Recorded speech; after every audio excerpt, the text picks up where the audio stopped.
Hello everybody, it's the Historical Gamer once again, and today we are returning to War in the Pacific Admirals Edition, our Let's Play series against Evoken.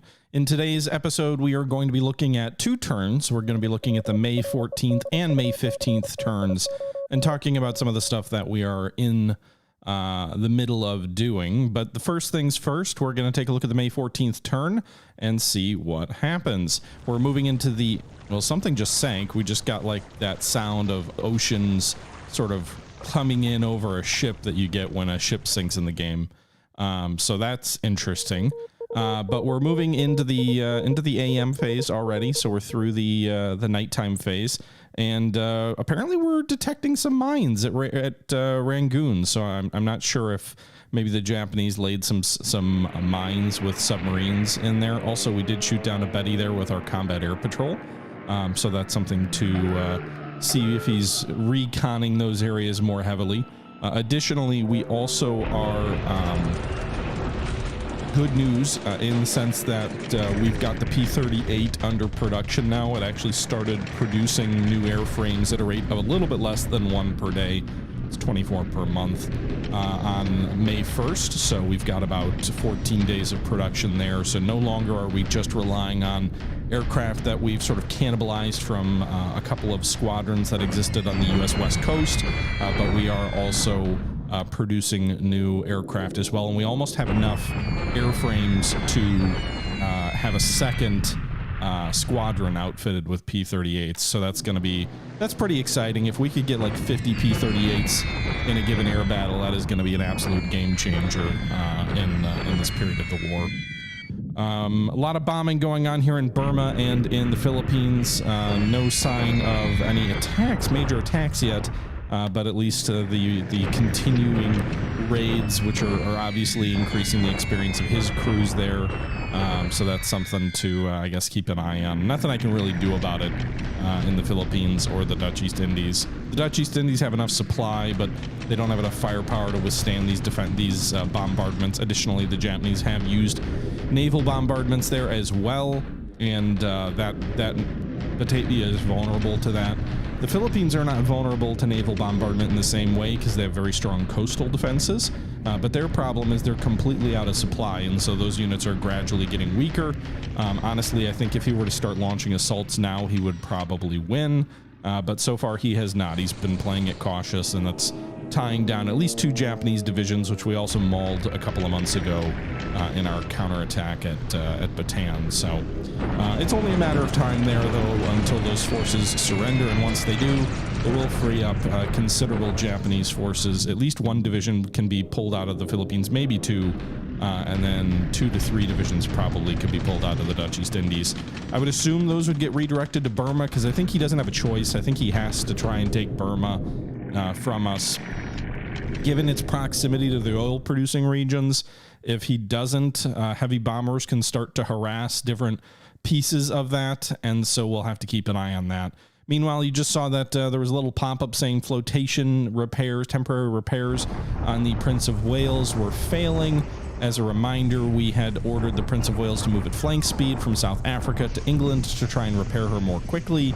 That was probably a mistake. Hopefully that doesn't sink. It would suck to lose her because of a foolish mistake. But the flank speed was going to cut 3 days off of the transit. So the cruise speed was 75 days. The flank speed was 25.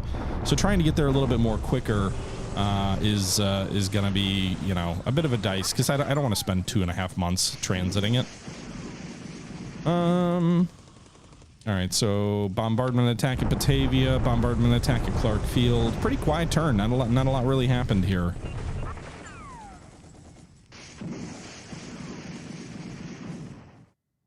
Okay. So we'll take a look at the turn here now that we're done. You can see a couple of airfields expanded in size, but really nothing much happened in this turn.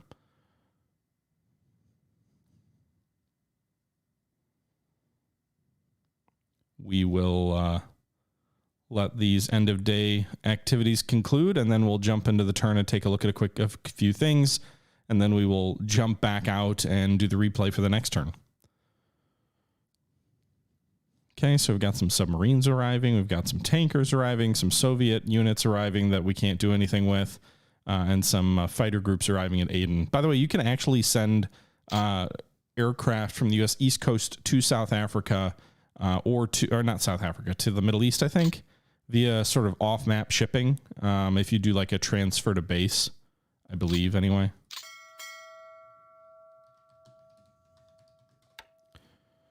So first things first, let's take a look at the Prince of Wales. You can see here her speed has brought it from 25 to 24 days of transiting at flank speed. If we go ahead and hit mission speed here, you can see that it's cut 3 days off the cruise speed time. Flotation damage went from, I think it was 38 or maybe it was 39 to 43. So the damage did increase, but she isn't sinking yet. That being said, we did lose about 1 knot of maximum speed due to the increased flotation damage, and I believe 1 knot of cruise speed. So we are going to go ahead and slow this back down. Saved us 2 days, I guess, nominally. But yeah, we'll slow it back down so it doesn't sink. We had already sent Prince of Wales to South Africa. The problem with South Africa and the Prince of Wales is the shipyards repair less efficiently. But you can see here that we did send a bunch of aircraft to Aden. Actually, quite a few here. So we've got almost, yeah, that's just about 100, a little bit less than 100 P-40 Warhawks. I do have some concerns here. So we're sending a lot of aircraft to India. So we've got all these aircraft moving into Aden. We've already put a considerable amount of aviation, 188 aircraft at Karachi. Bombay has about 60 aircraft. Calcutta has 280 aircraft. So what is that all? That's about 500 between those 3 bases.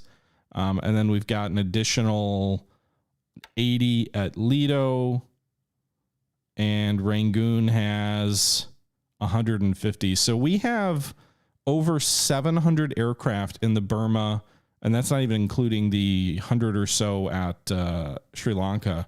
We have over 700 aircraft committed to India and Burma.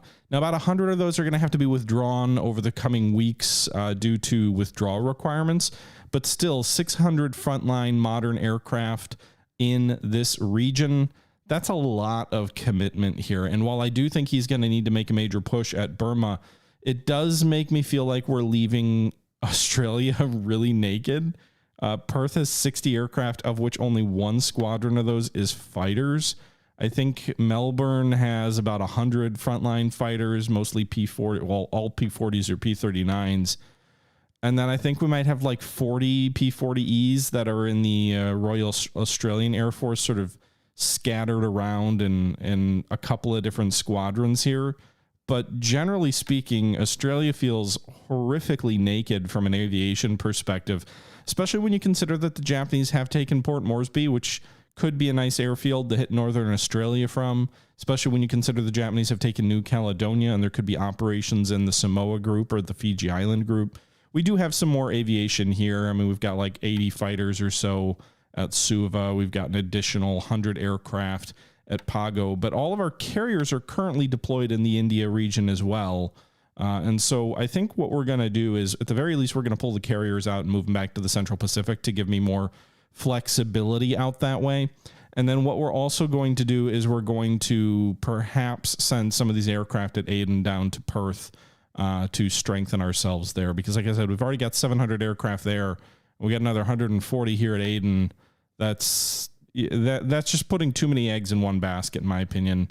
Even if that's where the major effort is going to occur, I don't want to leave us too naked in the South Pacific and Australia, especially if it comes to counteroffensives and our ability to strike back there. One thing worth noting that we'll probably see in the next turn here, the Japanese do have a large surface task force here. We spotted it despite severe storms. You can see it says there's like 6 battle cruisers there. Now, Japan doesn't have 6 battle cruisers, so those are probably battleships, maybe some Congo-class ships. And then they've got another task force here with a lot of destroyers and some armored cruisers. So presumably they've got a large surface task force coming down to Batavia to bombard the troops there. We have level 3 fortifications with 27,000 supplies at Batavia. We have about 1,000 garrison assault value. So we've got a considerable garrison there, but the Japanese also have large amounts of troops there, over about 90,000 troops with about 230 armored vehicles and almost 800 guns. Those guns outnumber us nearly 2-to-1. The vehicles less so, but our vehicles are pretty much, none of them are going to be tanks. We have a few like land ship tank things. So that's not a great situation there. And then meanwhile, the troops at Clark Field, they're not in the same situation from being overwhelmed by enemy forces. We actually have stronger assault value than the enemy, I believe. I think we've only seen 2 divisions for the Japanese at Clark Field, which probably amounts to about 900 assault value. We've got 1,500, but we have no supply here to launch any kind of attack with these guys. We attacked once a while back and failed to dislodge them from Clark Field, and now my troops are literally starving. Like these units have no supply here in some of these units, and then the other units are at greatly reduced supply here. They haven't actually started starving yet. It doesn't look like the disruption has gone up here, and some of the units still have enough supply to put up somewhat of a fight, but that's going to quickly change in the coming days or coming weeks of the game. I also did go ahead and issue some orders because of that supply situation in the Philippines. Definitely way too late. I decided, hey, let's do a sub-transport. We can carry 132 supplies on 3 submarines here and sneak some additional supplies into the Philippines, which the Americans did historically do. They brought in a fair number of anti-aircraft munitions and other things like that via submarine transports into Bataan. 132 supply would actually double or triple the amount of supplies in Bataan, and would potentially get maybe one of these units, like if they all went to one of these units, get it back to something resembling full supply. It'll take a few weeks. It's not really probably the right thing to do, but whatever. Like my subs have broken torpedoes anyway, so it is what it is. We snuck a lot of supply into the Philippines earlier in the game. I want to say we brought like 40 to 50,000 extra supply in before the Japanese closed the Philippines down, and that's the main reason our troops, I think, haven't surrendered yet, despite the fact that we launched, I want to say, 2 successful attacks with our entire force, which those burn supply quite rapidly. But despite that, it's mid-May and the Philippines still has not fallen. So, you know, the heroes at Corregidor and Bataan hanging in there. No real change in China. I have issued some orders to do some recon flights across China to try and get a better sense of where he is and what he's doing there, but no real changes there. We probably are going to be withdrawing some of our aviation units here in the coming turns. One of these guys has to be withdrawn in like a couple weeks. This one, June 1st, the Royal Australian Air Force 21st Squadron. So what I'm going to actually do with these guys is I'm going to go ahead and send all of these pilots to the pool. I'll go ahead and click reserve, and then you release the most experienced pilots, and then these guys all end up in the pilot pool, and then you withdraw the squadron. This is red here. It wasn't red when I did it on the next turn, but basically you get extra prestige and stuff like that, or political points for voluntarily withdrawing units early, and it's a few weeks early. It's like 2.5 weeks early, so you get some extra political points to do that, and that can help. If we take a look at ships sunk this last turn, no reports of anything, despite the fact that we did hear something sink. If we take a look at, if we take a look at pilots lost, nobody was lost this turn. If we take a look at aircraft loss, the enemy lost 5 Jakes, 4 to flak, 2 Bettys, 2 to air, which I believe were both over Rangoon, a Topsy Babs, and that's it for this turn. 9 Japanese aircraft lost to 0 Allied aircraft lost. The Japanese did fly 7,000 sorties, so they had a very active turn, but that's about that.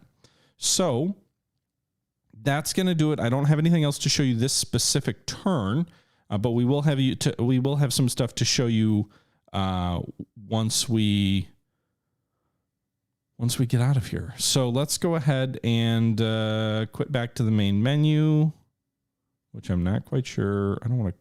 If I quit the game, is it going to close it all? I think it closes it all. Oh, nope, just back to the main menu. Perfect. All right, let me move these save files around, and then we will see the next turn. Hey, Sultan, hope you're doing well. We are moving into the May 15th replay now. So last turn was the 14th replay. Now we are on to the 15th replay. And we'll see if anything happens in this turn. Probably at least the Japanese bombardment out of Batavia. That would be my assumption. Additionally, locating more mines and sweeping them at Rangoon. I have a hard time believing they... Woo! Silverside's torpedoes, a patrol boat. A Mark 14 exploded on target. And we get the little blah, blah, blah, blah, blah, blah. So we got we sunk an enemy ship. It wasn't a very valuable ship, but working Mark 14 is always something worth celebrating there. And it hit a sub-killer too, so that's a good thing. Here come the Japanese coming in by like the sneaky little jerks they are, coming in at night, May 15th. The sun has not yet come up, and you can see the Mutsu, the Nagato, the Kirishima. This is the pride of the Japanese battle fleet, laying waste to the troops at Batavia, or trying in any event. We did have a couple of float planes still there destroyed on the ground. Wouldn't have mattered if we tried to attack, though, because they came in by night. That is quite the squadron here. The Kongo, the Hai, the Kirishima, the Nagato, the Mutsu, the Yamashiro, the Isa, and the Hyuga? I'm not sure if I'm pronouncing that one right. So they have, what, 8 battleships coming here? They inflicted 1,100 casualties on the defenders, 4 infantry squads destroyed, 9 disabled, 52 non-combatant squads destroyed, 90 disabled. That's where most of the losses were. 1 engineer destroyed, 4 disabled, and 24 guns lost, 3 of those destroyed. They also did quite a bit of damage to the port and to the base itself. 2,200 fires, 11 airbase hits, 5 supply hits, 29 runway hits, 6 port hits, and 1 port supply. And you can see here that they were shooting at the 1st KNL Regiment mostly. Clear sky. I didn't see it's a 0% moonlight. So this is interesting. Moonlight is 0%, which makes me think that they may have done better if they had come at a different time of the month. Because if they have no moonlight to shoot by, I'm pretty certain that influences their bombardment effectiveness. I got 2 out of 8 of those passably correct. Oh no. Sorry, Hauser. All right, so we've got a cruiser squadron coming in here.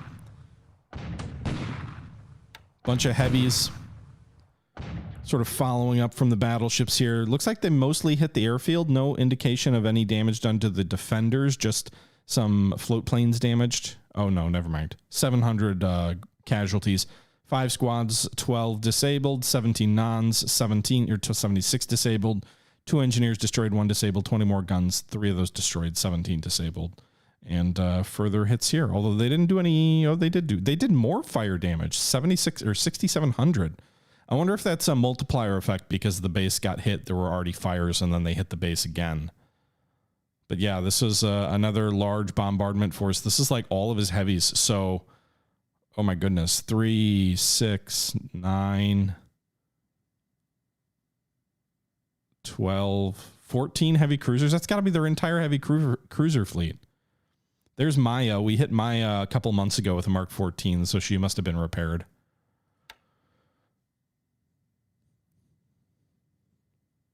The cruisers did more damage to the base, less to the actual garrison, at least in terms of casualties. But again, there is sort of a multiplier effect. If you hit a base multiple times, what happens is in the first bombardment, you disable some units. Those units are more vulnerable to being destroyed in the second bombardment.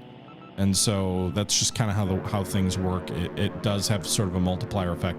And that's another reason why you want to leave refueling or replenishment ships within a day's steam of a base, because if you can set up basically a train of bombardment where you hit the base every single day, because you like bombard, rearm, either every day or every other day, you will do vastly more damage to the defenders than if you have to have a several day break where they have sort of time to rest and recuperate. So especially as we get into our counterattack phase, it's going to be really important to kind of set up those shuttle bombardments, if you will, to really maximize your effectiveness of hitting enemy bases and making your guys' job easier when they hit the beach.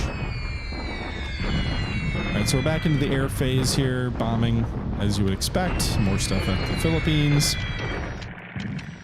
A lot of sort of scattered raids coming in here. We've got some aircraft over Batavia as well.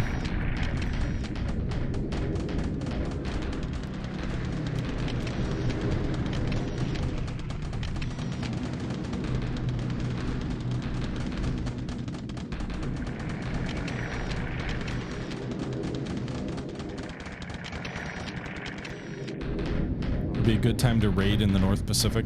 Well, the one thing we don't know about on Aris is we saw those battleships and cruisers. We don't really have any information on the carriers. We haven't seen any Japanese carriers in several weeks. The last time we saw them was at Singapore. It is feasible they're sitting back somewhere providing air cover for this bombardment task force in the event we do something crazy. Like, that is a possibility. And he knows from when he was playing on our team as our logistics lead that we had our carriers in India not that long ago. So he may be keeping his carriers in the Western Pacific to kind of, or in the Java Sea area to ensure that we don't do anything crazy, but we don't know that. You know, he definitely could have withdrawn some of the carriers back to Japan to do some refits that I believe they're owed around this time period as well, given that, you know, it wasn't likely, at least at the time he picked up, that we were going to do a, you know, have a carrier action. So it's possible he withdrew the carriers or they're further east. You know, we really don't know.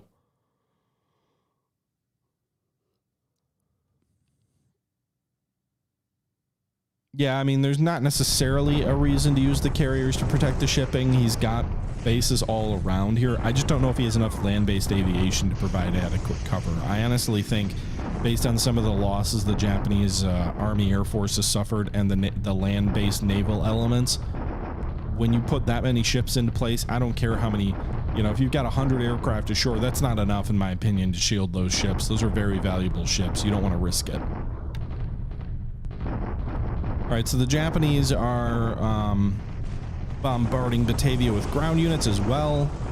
Inflicted a few casualties there. Again, that sort of still works sort of on the snowball effect, although we did shoot back and do a bit of damage ourselves. Bombardment at Clark. I really kind of feel like Clark, we could do a bonsai charge. You know, like it feels like it's just like, we're going to lose. We might as well try and take some out with us. But that's probably stupid, Doc.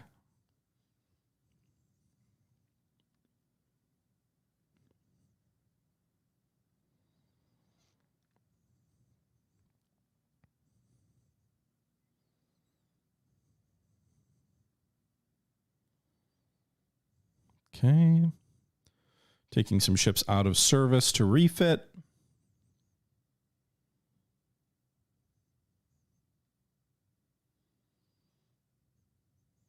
What if we have no more bullets, though, Sultan?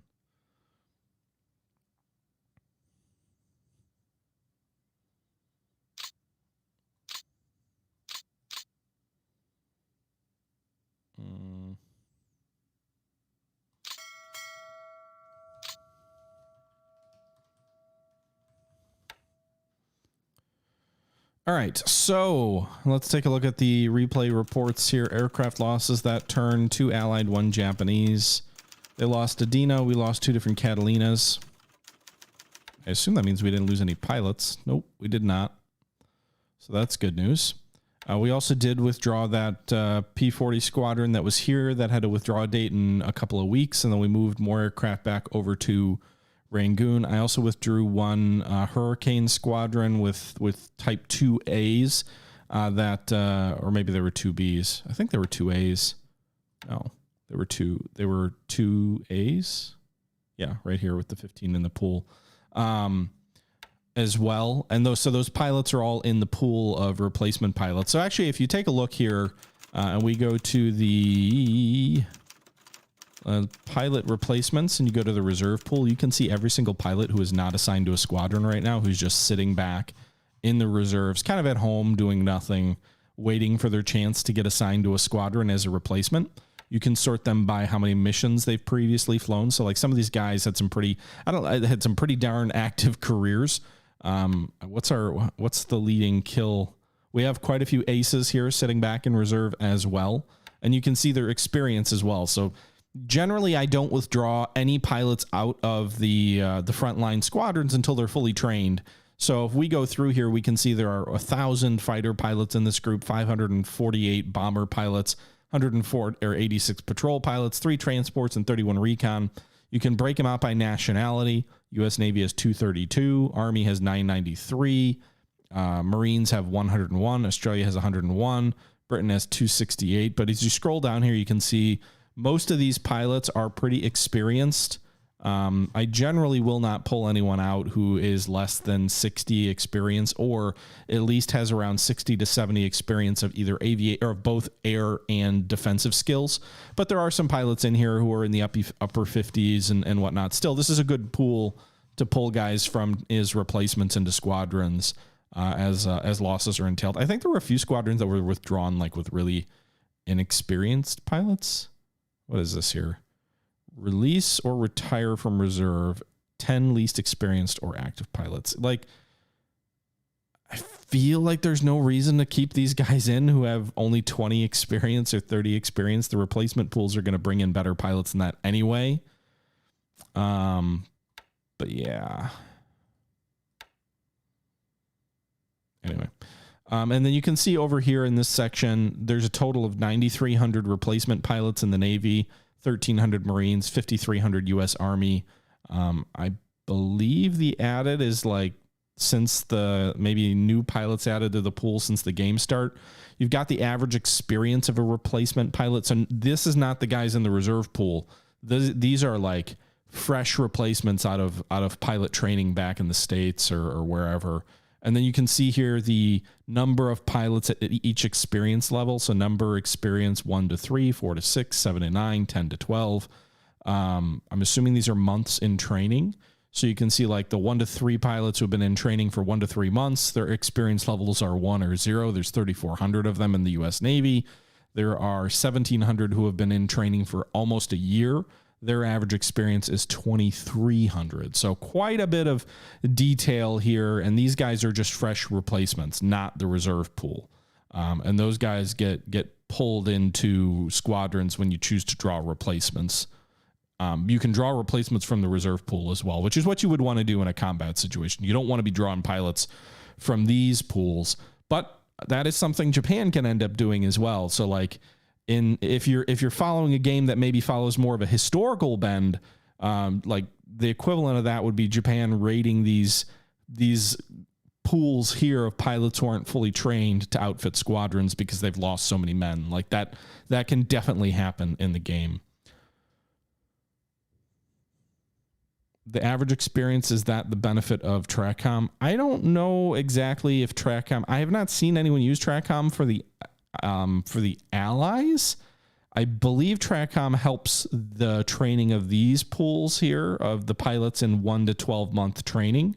And so you'd want to put pilots into TRACOM if you are the Japanese, but I don't know that the allies have to do that. I really don't know. We haven't done anything with TRACOM.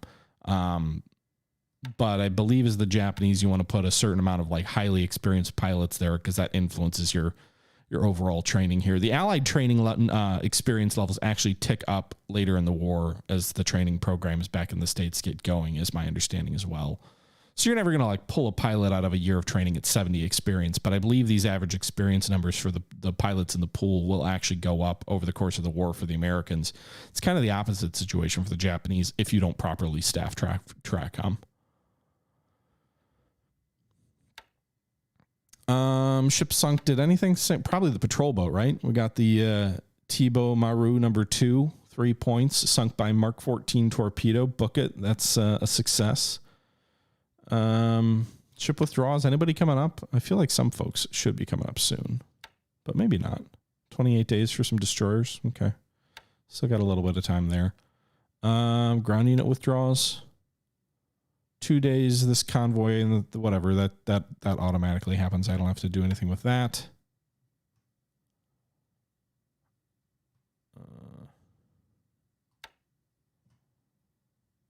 5 day, that's the convoy. Yeah, so nothing coming up on the ground unit withdrawals.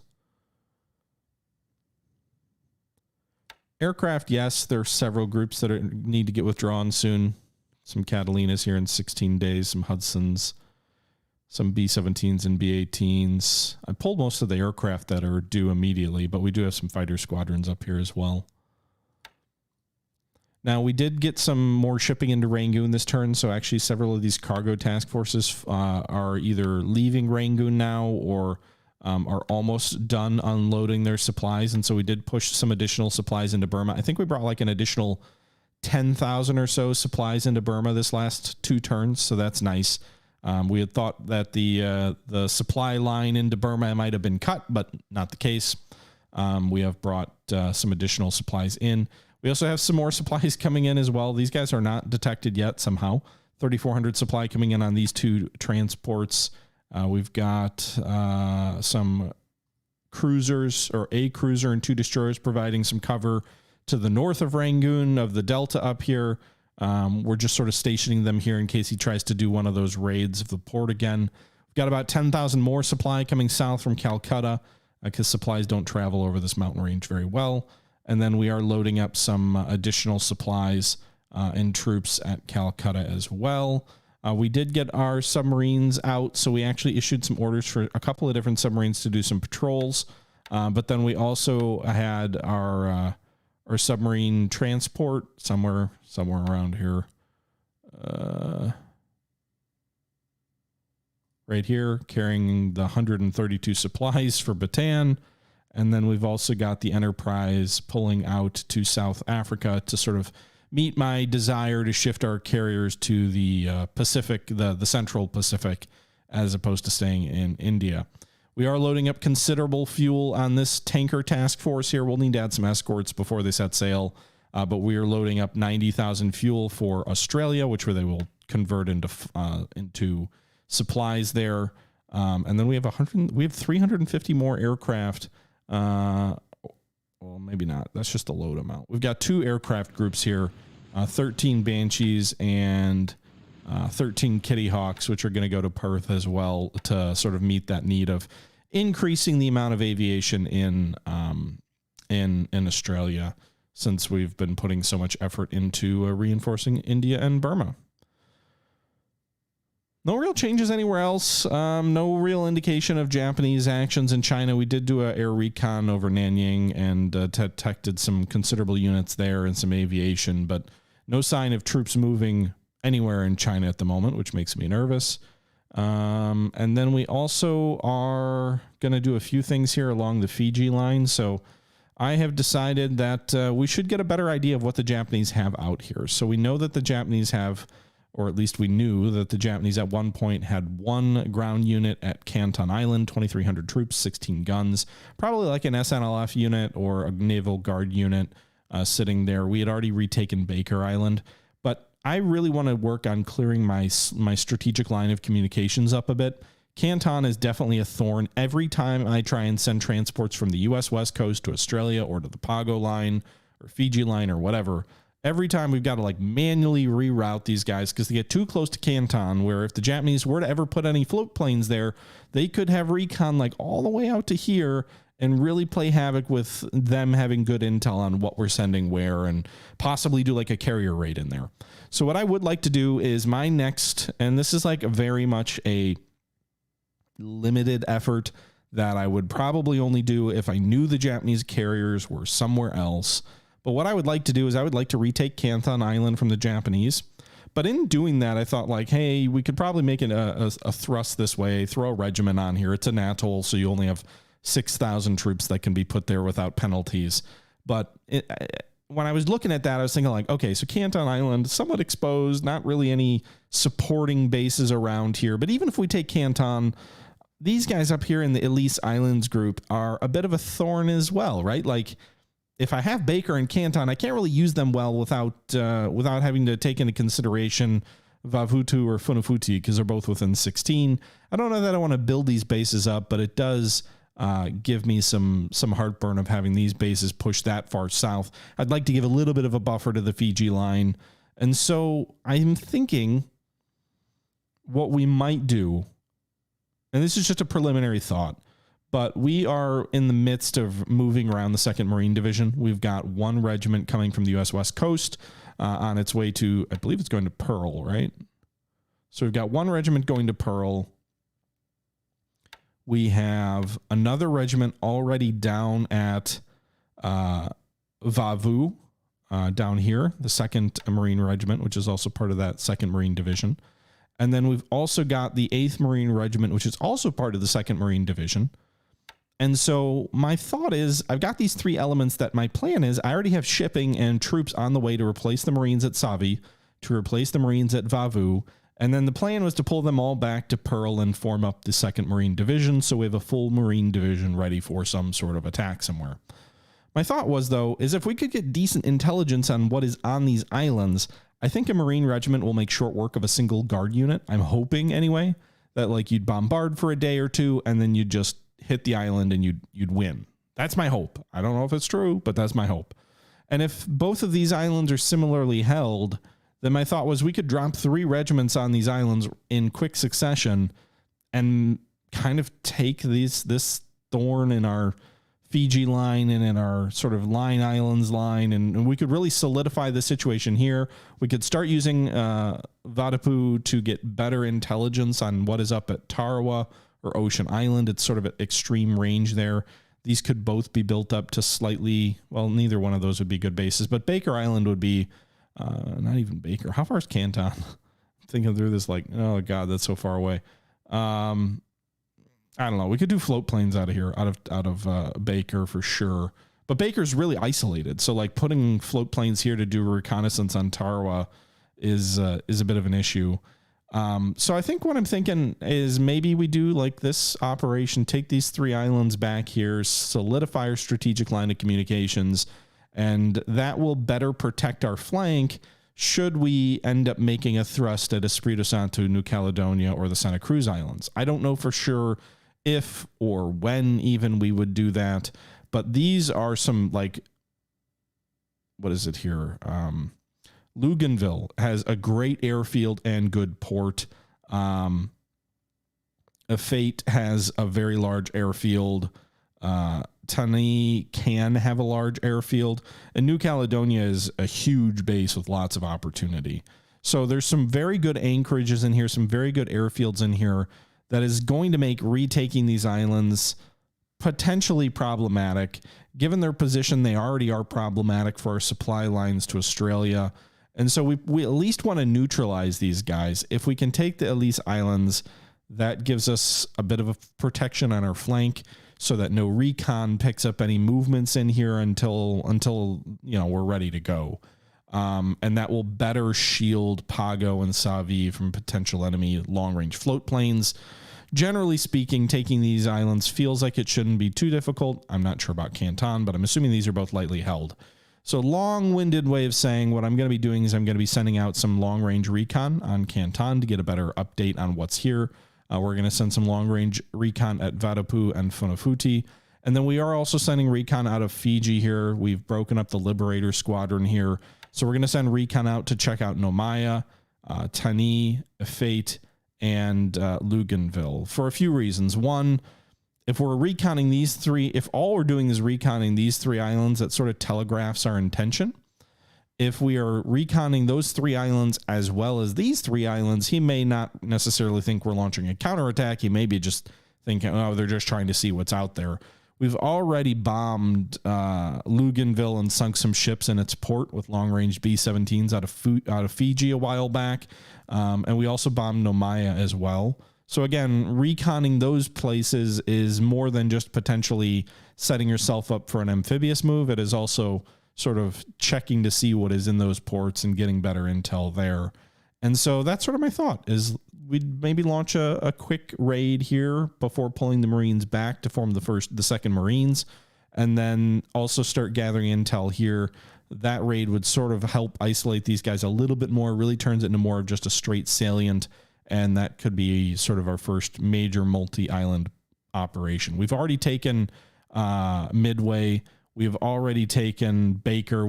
So we have launched a few limited counterattacks, but this would be our first real sort of coordinated multi-island thrust.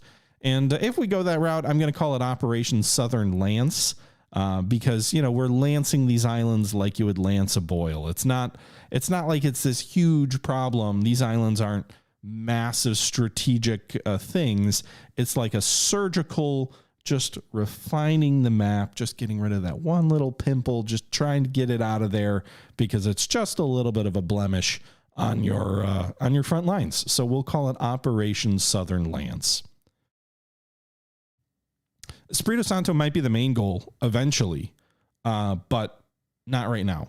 And the Luganville is the base on Espiritu Santo that you would target. Espiritu Santo is this island, I believe, and the base here is Luganville.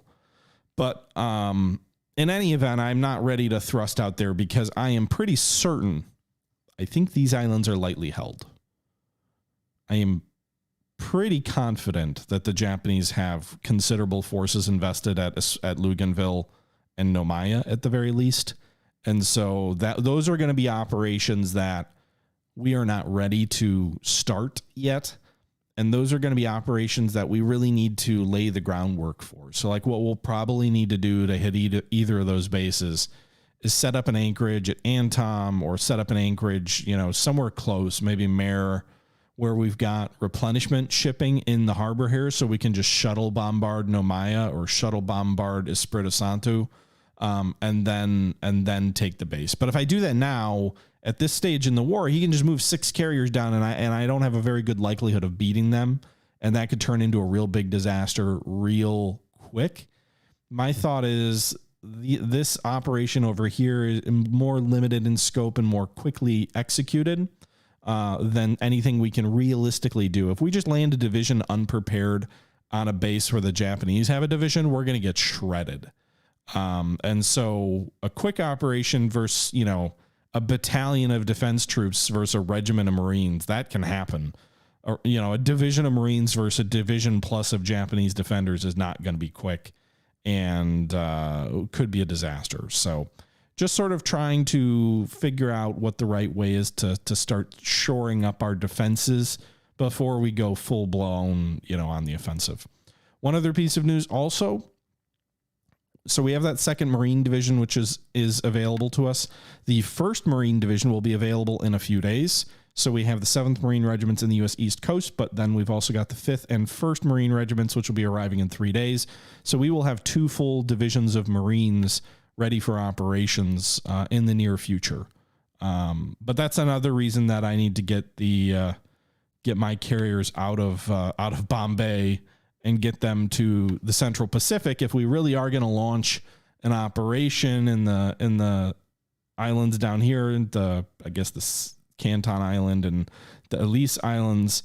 I need some covering forces, and right now all I have is 1 carrier at Pearl. So I need to get those other carriers back. Also, some of my carriers are overdue for refits, so we'll probably be spending the next month transiting those carriers back to the east, but also refitting those carriers with new radars and new anti-aircraft guns and things like that. That was a lot of talking. What else do I have to say? That's the main thing for this turn. The troops at Batavia got bombarded. The base is a shambles. 43 port damage, 92 airfield service damage, 74 runway damage. The troops had 1,011 assault value. Now they have 989. So it actually didn't drop that much. I believe it was the 1st KNL that was being heavily targeted. Oh, we've got the 8th Australian. These guys, oh, wow. These guys upgraded with better infantry sections. Okay, that's interesting. Well, that's going to suck to lose those. Probably shouldn't have allowed upgrades there because they used valuable units out of our pools to assure death. The 1st KNL was bombarded heavily, although they're actually still in pretty good shape despite that bombardment. Supplies dropped from almost 30,000 to 23,000, so that bombardment did do a fair bit of damage on the supply side, although again not critical yet. Another one of those or 2 of those and the supply situation will rapidly be problematic, but not yet. So I assume he's not going to launch an attack quite yet. Maybe he will. We'll see.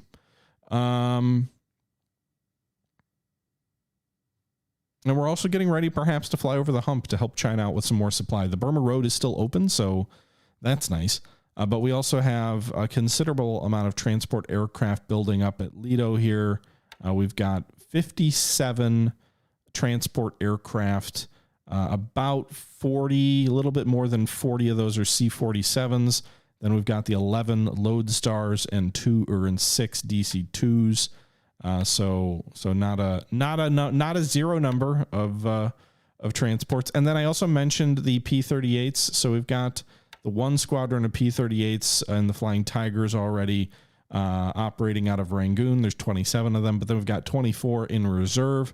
So we probably won't do the other Flying Tiger squadrons because they'll get the planes and then leave in like a month and a half.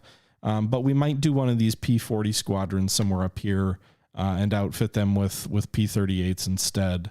Our actual replacement pools for our fighters feel somewhat healthy. We've got the P-38 in production now, and we've got over 20 of them. We've got 23 P-40 Airacobras, but then we've got 47 P-40Es and 52 P-39Ds, which feels like a decent amount to operate in a campaign, which is surely coming in Burma. At least that's my theory, that it is coming in Burma before too long. I don't think we have Fletcher or Spruance as my carrier commanders at the moment because our squadrons are all kind of broken up. We've got a couple we've got the Yorktown remaining at Bombay at the moment, waiting for a replacement British carrier before we pull it out. And then we've got the Illustrious and the Formidable. We don't have any admirals, I don't think, commanding these task forces at the moment. We did pull the Enterprise out. She's heading back. Yeah, has Spruance in command of the...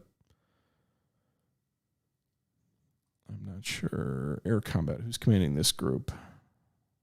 No, it's just a captain. You got to spend political points to assign groups like that. So we're trying to be careful with that. These guys will arrive in 3 days in South Africa, and then the Lexington and Saratoga can do their upgrade. It is going to take like 27 days to get these guys upgraded. So that's the other reason I'm kind of like not rushing all the carriers out of India yet, because it's going to take almost a month to refit these guys anyway. I do think the refit will be worth it. You're going to be getting rid of these 50 caliber Brownings, replacing them with Orlikans, or at least somewhat. No, the Brownings are still there. Right side, left side, except it'll be center now. But then you're adding 32 Orlikans. You're going to keep the telephone poles, the 1.1 inchers. We get rid of the 8 inchers, so we get rid of the cruiser guns on the carrier, which they started the war with. And I'm not sure if our radars get any better, but in any event, our anti-aircraft complement gets considerably better as a result of those upgrades. Whew, that's a lot of talking. It's a little bit on the longer end of our War in the Pacific episodes lately, too. But yeah, I've already pretty much issued all the orders for this turn also, so I'm going to be sending this one back pretty quick. Might send it back tonight. But with that being said, we're going to wrap up today's episode here. I hope you guys enjoyed another episode of War in the Pacific, Admirals Edition.